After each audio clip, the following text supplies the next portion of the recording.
UPSC civil services परीक्षा की तैयारी के दौरान आपकी एक ज़रूरत ये भी है कि आप ठीक तरीके से अपने पॉलिटी के खंड को यानी राज्य व्यवस्था के खंड को तैयार करें। इससे आपको प्रारंभिक परीक्षा, मुख्य परीक्षा और इंटरव्यू में तीनों ही स्तरों पर बेहद मदद मिलेगी। इसी आवश्यकता को ध्यान में रखते हुए हर सप्ताह हम आपके सामने एक प्रोग्राम लेकर के आते हैं जिसका नाम है पॉलिटी दिस वीक। इस प्रोग्राम में पिछले एक सप्ताह की जितनी भी महत्वपूर्ण खबरें हैं जो राज्य व्यवस्था से जुड़ी हुई हैं, कुछ महत्वपूर्ण संवैधानिक निर्णयों से जुड़ी हुई हैं, उन पर विस्तार से बात करते हैं ताकि इन पर आपकी एक अवधारणात्मक समझ को बढ़ावा दिया जा सके, बढ़ाया जा सके और जिसके आधार पर आप अपनी परीक्षा में बेहतर प्रदर्शन करने की स्थिति में आ जाए। तो चलिए आज के प्रोग्राम की शुरुआत करेंगे और सबसे पहले उन खबरों को देखेंगे जो इस सप्ताह किसी न किसी वजह से चर्चा में रही हैं। तो 3 महत्वपूर्ण खबरें जो इस सप्ताह चर्चा में रही हैं वो कौन-कौन सी हैं? आप जानते हैं कि लद्दाख में हाल ही में बहुत बड़े स्तर पर विरोध प्रदर्शन हुए हैं। तो ये विरोध प्रदर्शन क्यों हो रहे हैं? इसके कारणों को जांचने की कोशिश करेंगे, जानने की कोशिश करेंगे और विस्तार से बात होगी इस पूरे मुद्दे पर। हाल ही में सुप्रीम कोर्ट ने इस प्रकार के संकेत दिए हैं कि जो मानहानि है, उसको आपराधिक दायरे से बाहर किया जा सकता है। तो ये पूरा मुद्दा क्या है और मानहानि को किस प्रकार से आपराधिक दायरे से यानी ऑफेंस से बाहर किया जा सकता है, उसको पर भी चर्चा करेंगे, उसके तरीके क्या हो सकते हैं।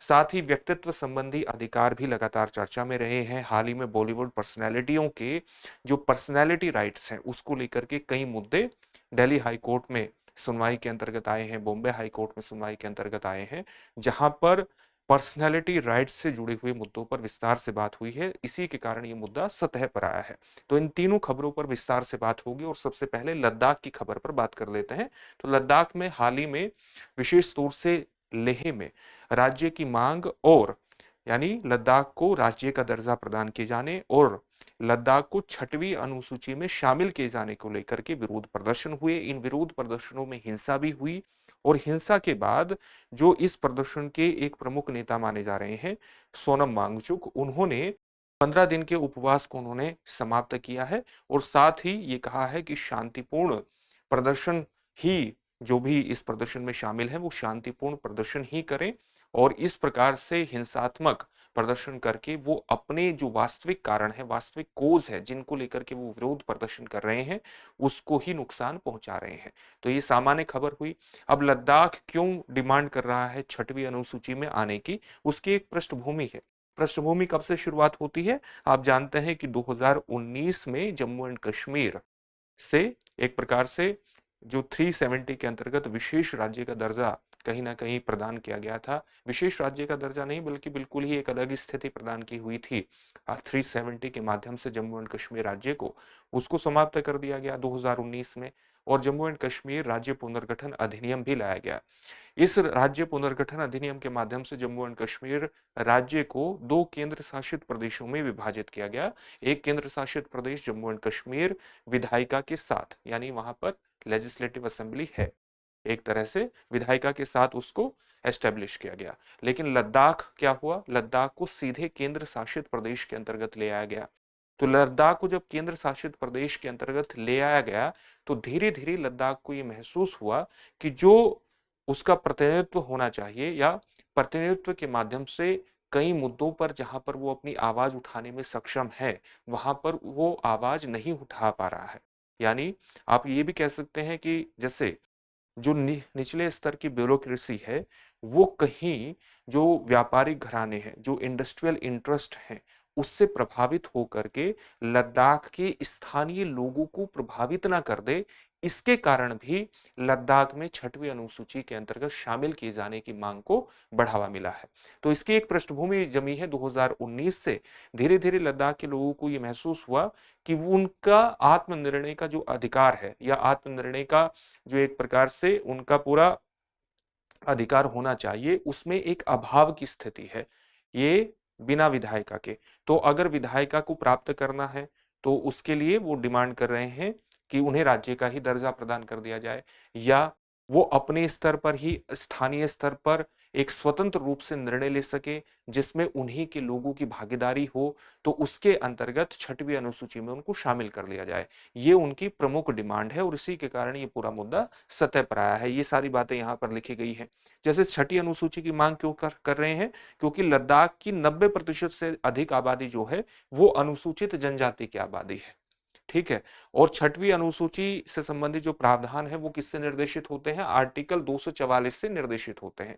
छठी अनुसूची की हेडिंग क्या है? उसमें लिखा गया है असम, मेघालय, त्रिपुरा और मिजोरम के जनजातीय क्षेत्रों के प्रशासन के बारे में उपबंध।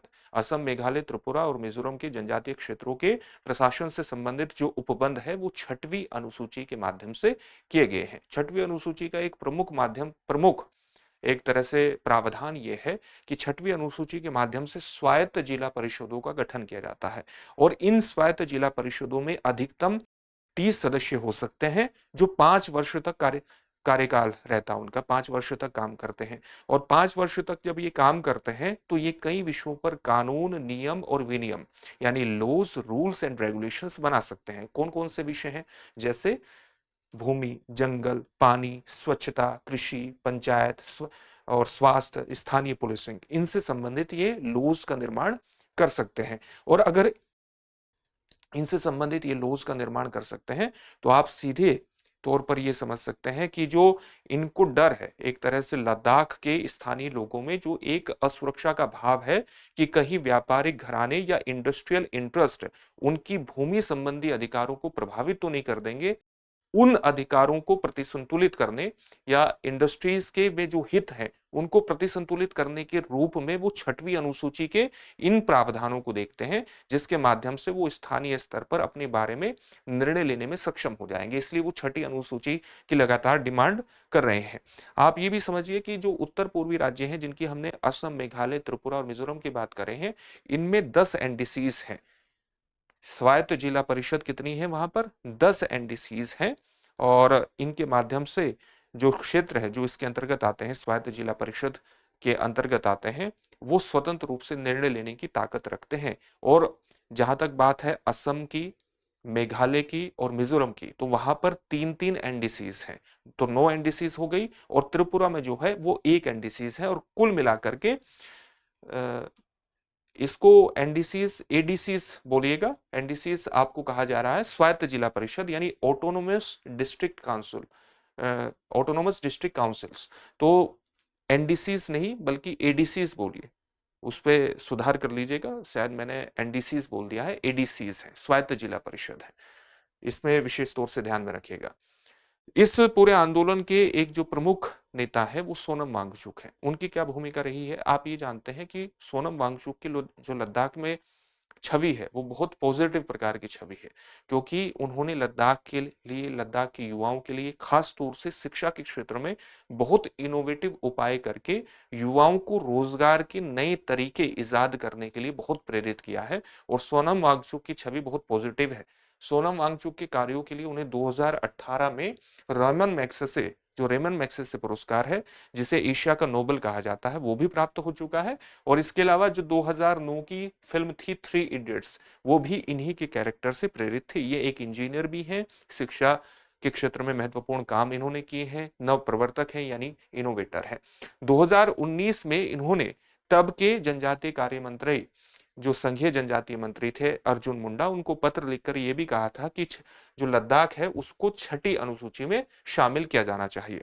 फिर धीरे धीरे 2019 के बाद वहां पर लद्दाख में छठी अनुसूची की मांग को लेकर के, राज्य के दर्जे की मांग को लेकर के छात्र प्रदर्शन भी हुए।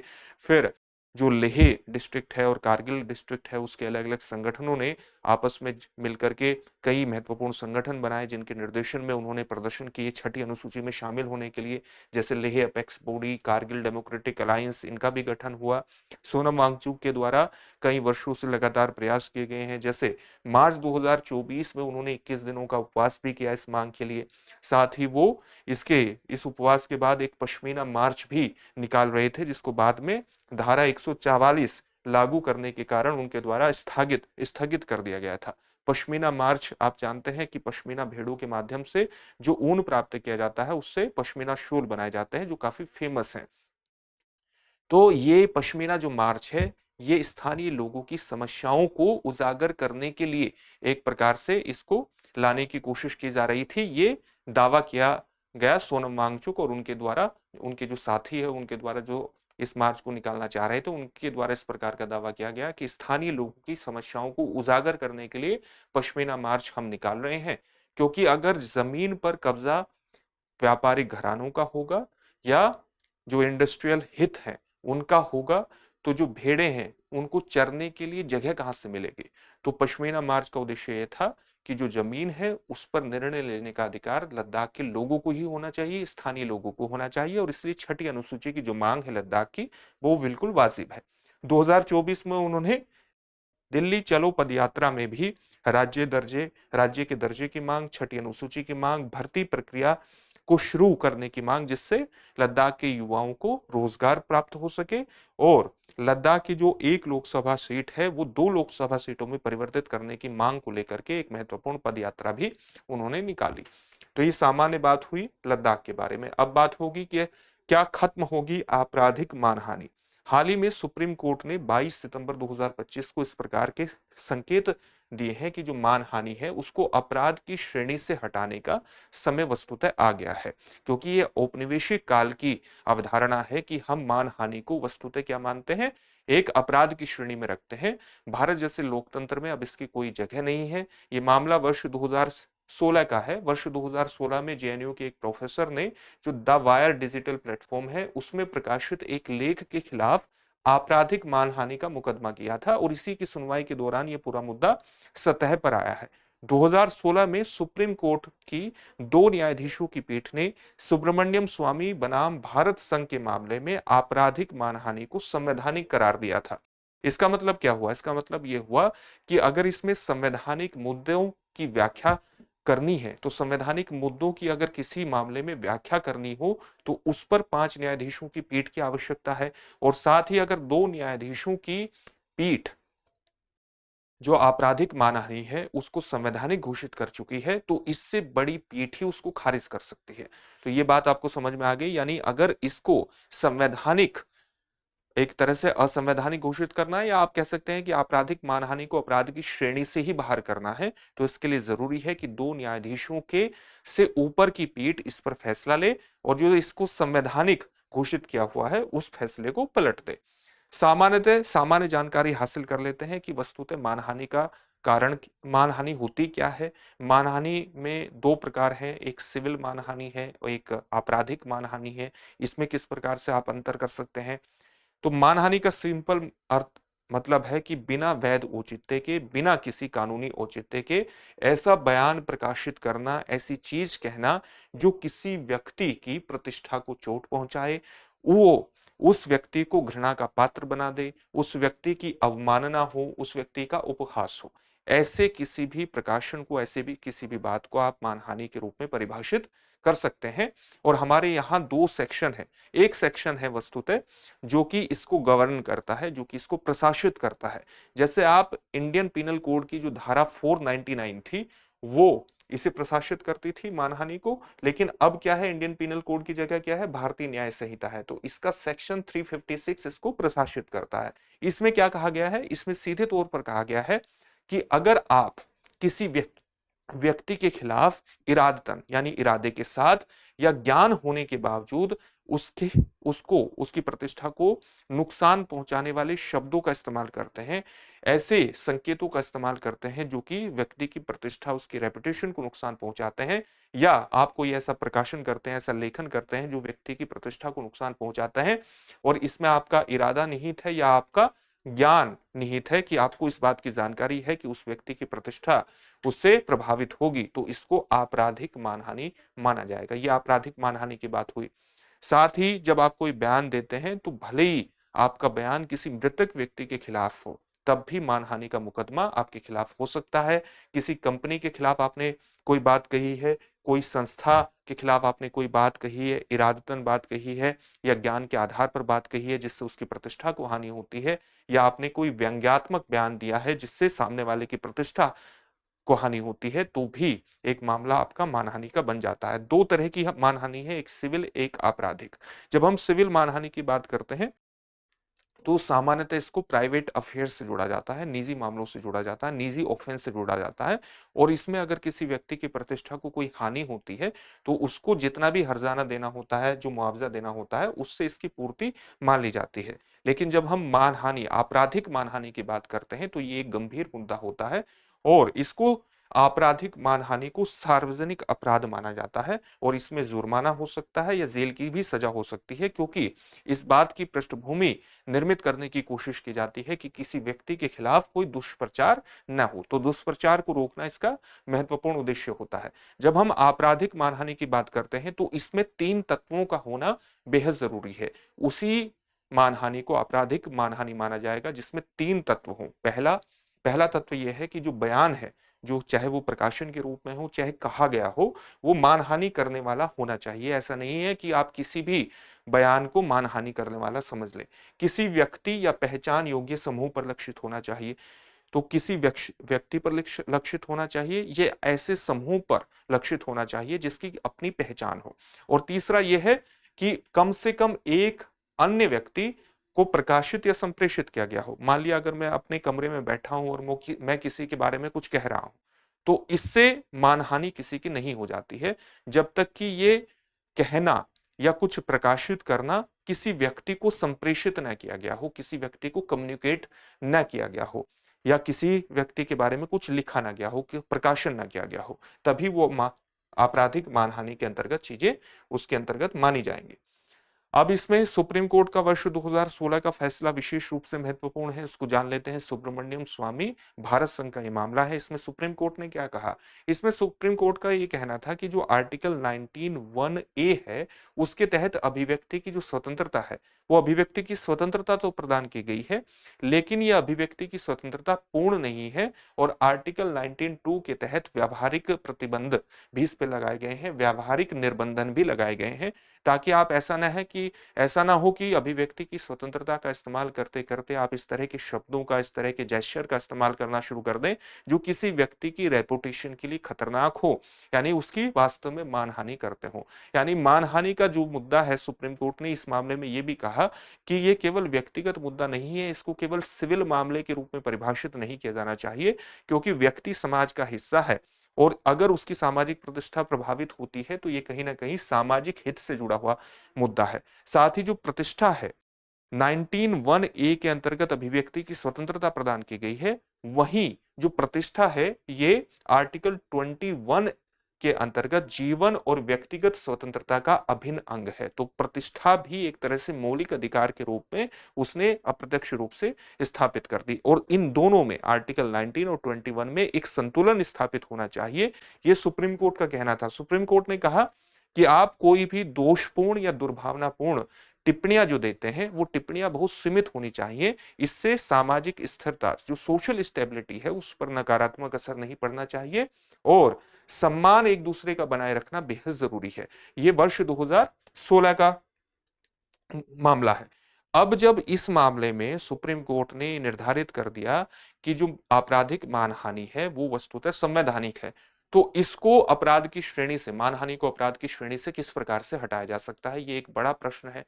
तो इसको हटाने के लिए जरूरी है कि 2 न्यायाधीशों से बड़ी बेंच इस पर निर्णय दे, और 2 न्यायाधीशों से बड़ी बेंच इस पर निर्णय दे। और क्योंकि इसमें संवैधानिक व्यवस्था का मामला है, संवैधानिक व्याख्या का मामला है, तो जब किसी मुद्दे पर आपको संविधान की व्याख्या करनी हो, तो इस तरह के संविधान की व्याख्या करने वाले मुद्दों पर 5 न्यायाधीशों की पीठ का होना जरूरी है, आर्टिकल 145(3) के अनुसार। तो कम से कम 5 न्यायाधीशों को इस पर बैठना होगा, तभी वो इस मुद्दे को पलट सकते हैं। और इस मुद्दे को पलटने के लिए किसी एक अन्य मामले या एक अलग पक्ष की आवश्यकता पड़ेगी जिस पर आपराधिक मानहानि का मुकदमा दायर हुआ हो और वो इस मामले को लेकर के आगे जाए। यानी एक नया व्यक्ति या पक्ष जो आपराधिक मानहानि के तहत मुकदमे का सामना कर रहा है, वो इसके अंतर्गत इसकी, यानी आपराधिक मानहानि की संवैधानिक स्थिति को चुनौती दे, तभी ये मामला आगे बढ़ सकता है और इसको अपराध की श्रेणी से बाहर किया जा सकता है। किसको? मानहानि को। क्योंकि 2016 का निर्णय सुप्रीम कोर्ट का, और उसके अलावा जो लॉ कमीशन की, जो हमारा विधि आयोग की रिपोर्ट है 2024 की, वो सुब्रमण्यम स्वामी का वर्ष 2016 का जो मामला था, उसी की लाइन पर कहीं ना कहीं निर्णय आता है। यानी वो आपराधिक मानहानि को दिखाई देता है कि वो एक संवैधानिक स्थिति उसकी स्वीकार कर रहा है। तो इसके लिए जरूरी है कि एक नया मुकदमा हो, उसकी संवैधानिक स्थिति को चुनौती दी जाए, इस पर 5 न्यायाधीशों की, कम से कम 5 न्यायाधीशों की पीठ बैठे और वो उस फैसले को पलट दे, तभी इसको अपराध की श्रेणी से बाहर किया जा सकता है।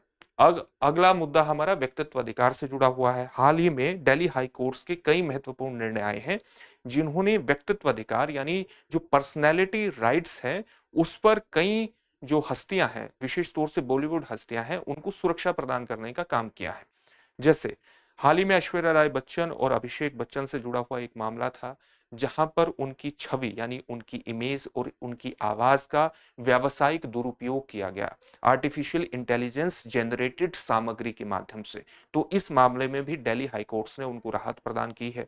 इसके ये मामला 9-10 सितंबर 2025 का है। इसके एक सप्ताह बाद करण जौहर को भी राहत प्रदान की गई, क्योंकि उनकी भी इमेज का एक तरह से डिजिटल मैनिपुलेशन, उनकी छवि का डिजिटल मैनिपुलेशन और डीप फेक छवियों का इस्तेमाल किया जा रहा था, तो उनको भी इसके अंतर्गत एक राहत प्रदान की गई है। इससे पहले अमिताभ बच्चन, अनिल कपूर, जैकी श्रॉफ के मामले में भी इस प्रकार के निर्णय अलग-अलग हाई कोर्ट्स प्रदान कर चुके हैं, जहां पर व्यक्तित्व संबंधी अधिकारों को सुरक्षा प्रदान की गई है, यानी पर्सनैलिटी राइट्स को सुरक्षा प्रदान की गई है।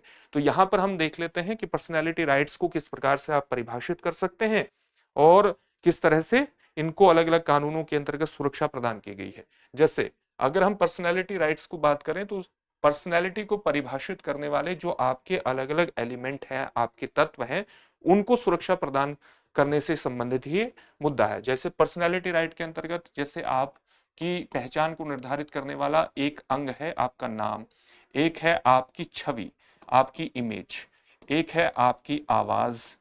आवाज के साथ-साथ आपके हस्ताक्षर भी आपकी पर्सनैलिटी को, आपकी पहचान को निर्धारित करते हैं। आप किस प्रकार की आपकी रूप शैली है, काम करने का तरीका है, वो भी एक प्रकार से निर्धारित करते हैं, या आपके व्यक्तित्व के अन्य विशिष्ट गुण भी आपको निर्धारित करते हैं, आपकी पर्सनैलिटी को निर्धारित करते हैं। अब अगर इन सभी चीजों का अनऑथोराइज्ड तरीके से यानी अनधिकृत तरीके से व्यावसायिक प्रयोग होता है, तो व्यावसायिक प्रयोग को खत्म करने के लिए जरूरी है कि इन पर्सनैलिटी राइट्स यानी इन सभी को एक विशिष्ट रूप से सुरक्षा प्रदान की जाए।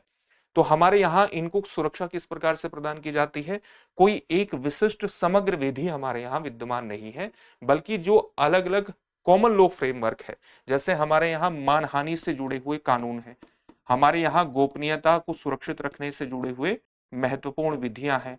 तो इनके अंतर्गत जो अलग-अलग एक प्रकार से आप कह सकते हैं कि जो कॉमन लॉ फ्रेमवर्क है, इन के संदर्भ में उसी के द्वारा इनको प्रोटेक्ट करने का प्रयास किया जाता है।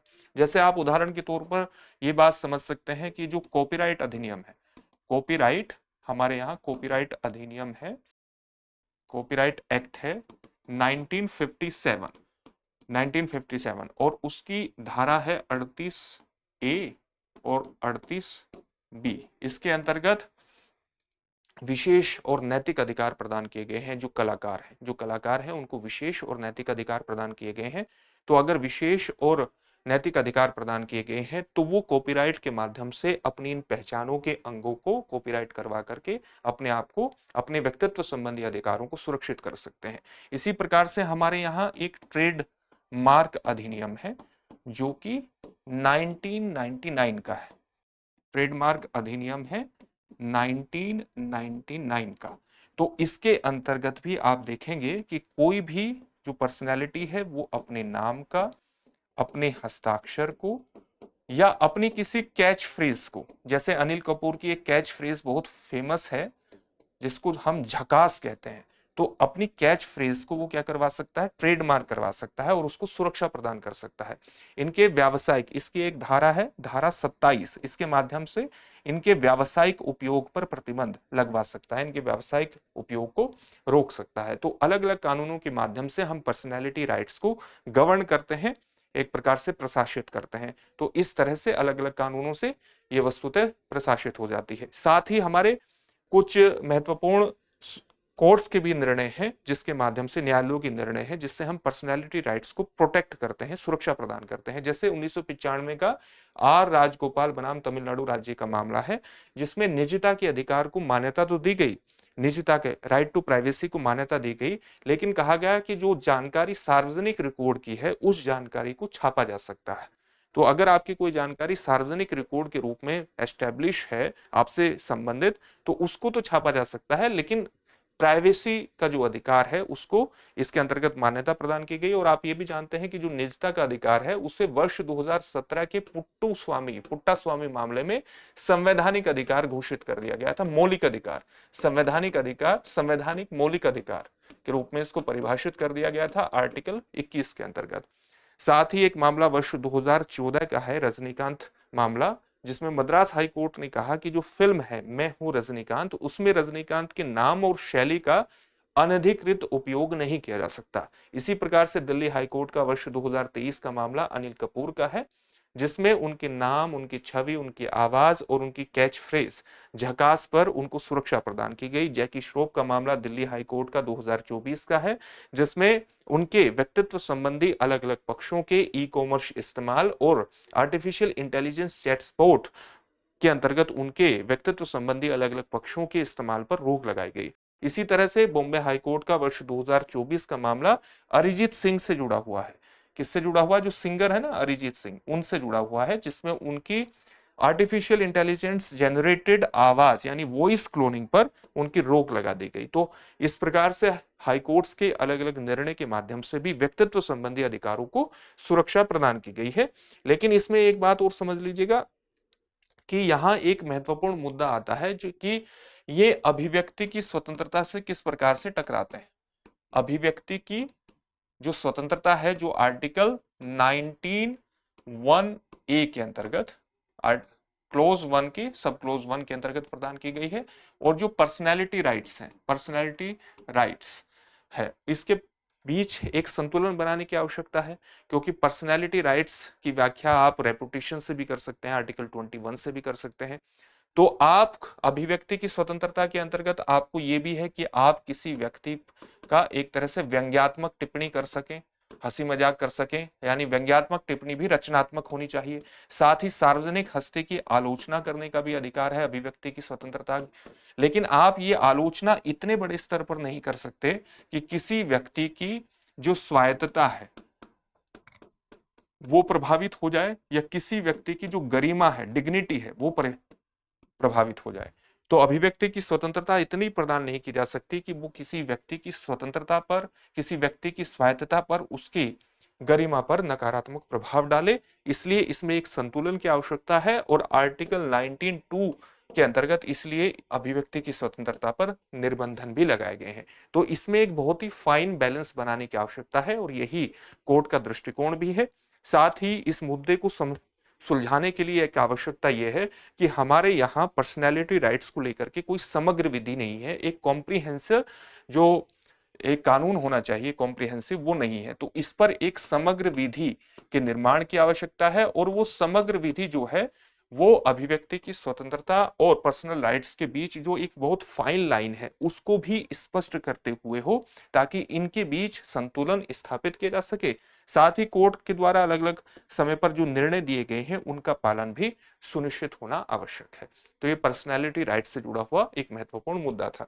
अब इन सभी टॉपिक से जुड़े हुए कुछ प्रश्न देखते हैं, जिनका उत्तर आपको कमेंट बॉक्स में कमेंट करके देना है। और आपका पहला प्रश्न है, छठी अनुसूची यानी 6th शेड्यूल का एक मुख्य उद्देश्य क्या है? आपके सामने ऑप्शंस हैं। केवल शिक्षा को बढ़ावा देना, केंद्र सरकार के लिए कर बढ़ाना, जनजातीय बहुल क्षेत्रों में स्वायत्त जिला परिषद बनाना, उपयुक्त में से कोई नहीं।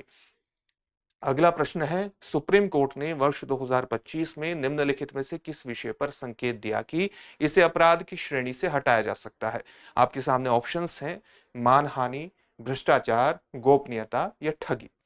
अगला प्रश्न क्या है? तीसरा प्रश्न है, व्यक्तित्व अधिकार मुख्यतः किससे संबंधित हैं? आपके सामने ऑप्शंस हैं, संपत्ति के अधिकार से, नाम, छवि और आवाज की सुरक्षा से, शिक्षा के अधिकार से, या संवैधानिक उपचार के अधिकार से। इन सभी प्रश्नों के उत्तर आपको कमेंट बॉक्स में कमेंट करके जरूर देने हैं। फिर से एक नए सेशन में आपसे मुलाकात होगी। धन्यवाद।